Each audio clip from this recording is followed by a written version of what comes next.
தாயும் கன்றும் சிறுகதை. கன்றுக்குட்டி வர வர நோஞ்சலாகி கொண்டு வந்தது. ஒரு வீட்டிலிருந்து மற்றொரு வீட்டிற்கு நடப்பதற்குள் அதை 10 தடவை உந்தி தள்ள வேண்டியிருந்தது. பால்கார பாலகிருஷ்ணன் அருமையாக வளர்த்த மாட்டின் கன்று அது. அவன் அருமையாக வளர்த்தது மாட்டைத்தான், அதன் கன்றை அல்ல. கன்று மாடு சுரப்பு விடுவதற்காக உள்ள கருவி என்று எண்ணினானே ஒழிய அதற்கும் உயிர் உண்டு என்பதை அவன் நினைத்து பார்த்ததே இல்லை. பால் கறக்கும் குவளை, தீனி வைக்கும் கூடை இவைகளையெல்லாம் அவனுடைய பால் வியாபாரத்திற்கு உதவி செய்தன. அவை பாலை குடிக்கின்றனவா? இல்லையே. கன்றுக்குட்டியும் அப்படியல்லவா இருக்க வேண்டும்? பசுமாட்டின் மடியை முட்டி பால் சுரக்கும்படி பண்ணிவிட்டு பேசாமல் வந்துவிட வேண்டும். அப்படி இல்லாமல் அது மடியை விடாமல் பற்றி கொள்கிறதாவது. இழுக்க இழுக்க வராமல் அது முரட்டுத்தனம் பண்ணின பொழுது பாலகிருஷ்ணனுக்கு கோபமாக வந்தது. உன் தோலை உரித்து விடுவேன் என்று அவன் கத்துவான். அந்த பேச்சை புரிந்து கொள்ளும் சக்தி அந்த கன்றுக்குட்டிக்கு கிடையாது.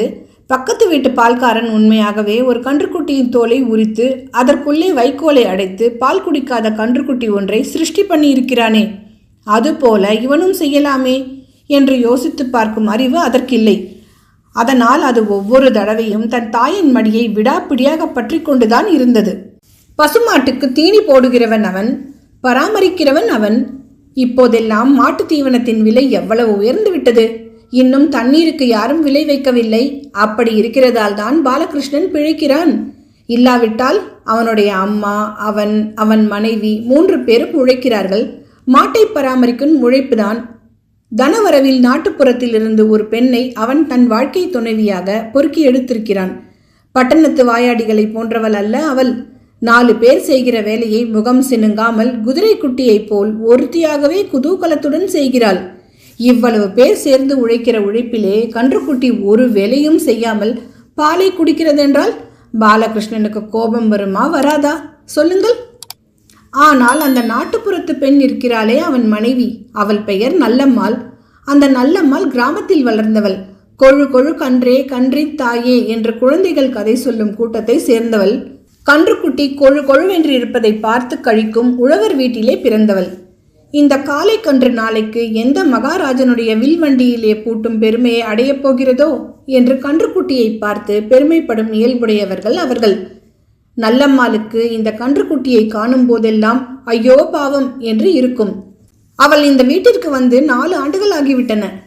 கன்றுக்குட்டி பிறந்து 6 மாதங்களே ஆகின்றன. அவள் கண் முன்னாலே பிறந்தது அது. இப்போது அது தேய்ந்து மாய்ந்து கொண்டிருந்தது.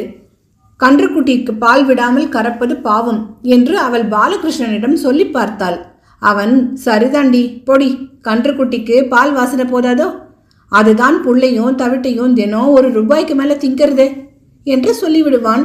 அவள் அதற்கு மேல் பேச மாட்டாள். கன்றுக்காக தான் பசுவிடம் கடவுள் பாலை உண்டாக்கி இருக்கிறார் என்ற தத்துவத்தை எடுத்து சொல்ல அவள் அரசியல்வாதி அல்லவே. அப்படி எடுத்து சொன்னாலும் பாலகிருஷ்ணன் கேட்கப் போகிறானா என்ன? பாலகிருஷ்ணனுடைய தாய் பக்கத்து வீட்டுக்காரியோடு குறைப்பட்டு கொண்டாள். என்னவோ இந்த பெண்ணு வந்து 4 வருஷ காலம் ஆகிட்டுது, இன்னும் ஒரு பிஞ்சு விடலை. எனக்கோ வயசாகி விட்டது. காடு வா வா என்கிறது. பசுமாட்டையும் கன்றுக்குட்டியும் பார்க்குற போதெல்லாம் இந்த வீட்டில் ஒரு குழந்தை விளையாடலையே என்ற துக்கம் பொங்குது என்றாள். என்ன அதற்குள்ளே அவசரம்? நல்லம்மாளுக்கு அப்படி என்ன வயசாகிட்டுது? அவளுக்கு இனிமேல் குழந்தை பிறக்காமலே போயிடுமா என்று கேட்டால் அடுத்த வீட்டுக்காரி. அவளுக்கு வயசாகலை, அவசரமும் இல்லை, எனக்கு தான் அவசரமாக இருக்கிறது. பேரனை மடியில் வைத்து கொஞ்சுவதற்குள்ள நான் கண்ணு மூடிக்கொண்டா அவள் பெருமூச்சு விட்டாள். அப்படியெல்லாம் பேசாத, நீ வீடு கொள்ளாத பேரன் பேத்திகளை பார்த்து சந்தோஷமா இருக்க போகிற என்று ஆறுதல் கூறினாள் அடுத்த வீட்டுக்காரி. தனக்கு பேரன் பிறக்க வேண்டும் என்ற ஆவல் அந்த கிழவிக்கு அதிகமாகத்தான் இருந்தது. அந்த ஆவலிலிருந்து நல்லம்மாள் மேல் கொஞ்சம் வெறுப்பு கூட உண்டாகிவிட்டது. மலட்டு பெண்ணை கட்டி கொண்டாயே என்று தன் மகனிடம் சில சமயங்களில் அழுத்து கொள்ளும் அளவுக்கு அந்த வெறுப்பு வளர்ந்தது. ஒரு நாள் நல்லம்மாள் காதில் இது விழுந்தது. அன்று முழுவதும் அவளுக்கு ஒன்றுமே வேண்டியிருக்கவில்லை. இரவு அவள் புருஷன் அவளை சமாதானப்படுத்தினான். அப்போது அவளுக்கு ஆத்திரம் தாங்கவில்லை. கன்றுக்குட்டிக்கு பால் விடாமல் கறக்கிற கல் நெஞ்சக்காரர்களுக்கு குழந்தை எப்படி பிறக்கும் என்று கேட்டுவிட்டாள். இப்படி ஒரு நாளும் அவள் பேசினதில்லை. பாலகிருஷ்ணனுக்கு அந்த வார்த்தை சுருக்கென்றது. அவன் அவளை கோபிக்கவும் இல்லை, சமாதானப்படுத்தவும் இல்லை. எதிர் வீட்டு ராமனுடைய பெண் தன் கணவனுடன் பிறந்த வீட்டிற்கு வந்திருந்தாள். அவள் பிள்ளைப்பேற்றுக்கு இங்கே வந்து போனவள்தான். 2 வருஷமாக வரவில்லை.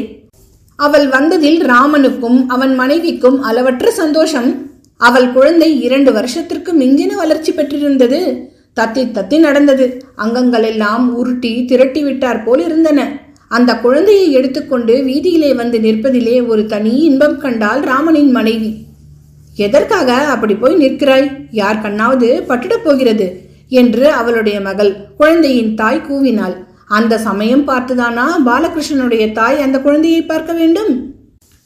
எதிர் வீட்டுக்காரி தன் பேரனை இடுப்பிலே வைத்திருக்கும் கோலம் அவள் கண்ணிலே பட்டது.